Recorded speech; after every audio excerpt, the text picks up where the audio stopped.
Hello, everyone, and welcome to Learn Stuff with Onen.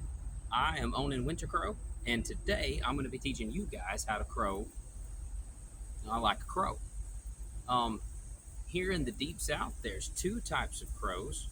You have the fish crow, and you have the American crow. I love crows; they're one of my favorite birds. They're really smart. All members of the corvid family are actually really smart. The corvid family consists of crows, ravens, blue jays and other jays, magpies, and they are all incredibly smart. Not only are they smart, they have a multitude of different sounds that they make, um, as far as just everyday communication. They're one of the birds that have as many sounds as they actually do. In fact, crows, it's been recorded, have different dialects, kind of like humans do, from region to region. So that's something really cool, and that should let you know just how smart these birds are.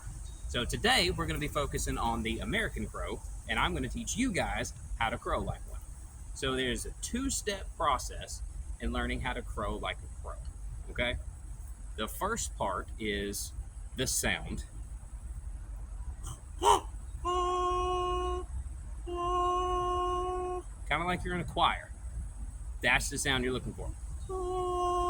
And it's kind of up in the head. It's not like a ah. It's a. That's the sound you're looking for. That's step number one, is making the sound. Step number two is what I call the guttural. If you're a student of language and you've studied like German or some of the other Germanic languages, you'll hear that sound in some of the words. Good example is the German word for hole, which is Loch. Loch. That sound. That's the second part that you're going to have to combine. So you have the falsetto, the and then you have the um. It's if you don't speak another if you don't speak a foreign language and you have no idea what I'm talking about, it's almost like you have something caught in the back of your throat and you were trying to get it back up. You're trying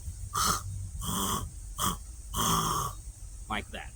So what we're going to do is we're going to combine those two sounds together into one sound, and that's going to give you the American crow sound. So you have the falsetto, and we're going to add the guttural into it.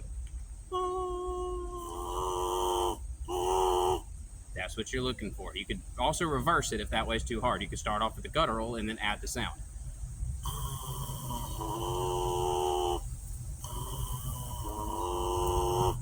You see how those two sounds are starting to combine? You could do it either way, and with a little bit of practice, this is what you'll end up with by doing that.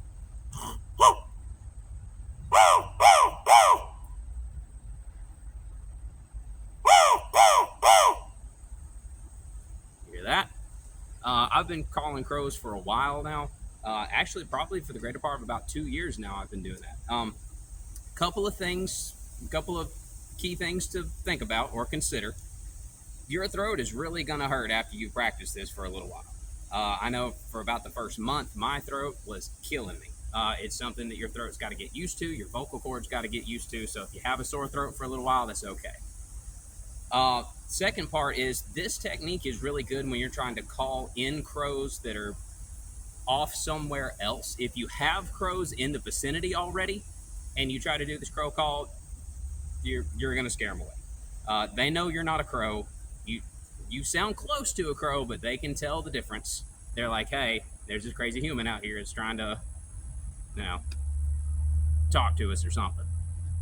So if they're far off, you can use this technique to help bring them in because they hear something that sounds very similar to a crow. They're not 100% sure what it is. It gets them curious. It brings them into the area.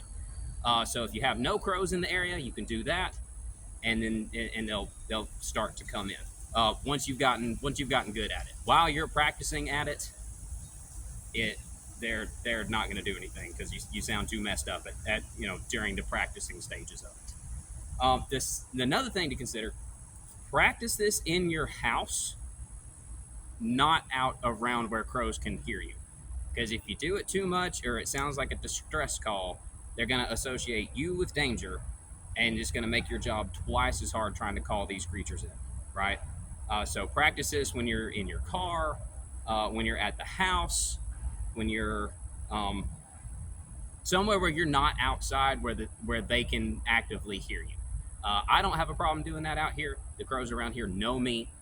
Me and them are actually pretty close friends. Like I said, they're my favorite bird. I've developed a relationship with my local crows. They know who I am. But for you guys practicing and trying to get this, don't do it outside where the crows can hear you. You'll get them all.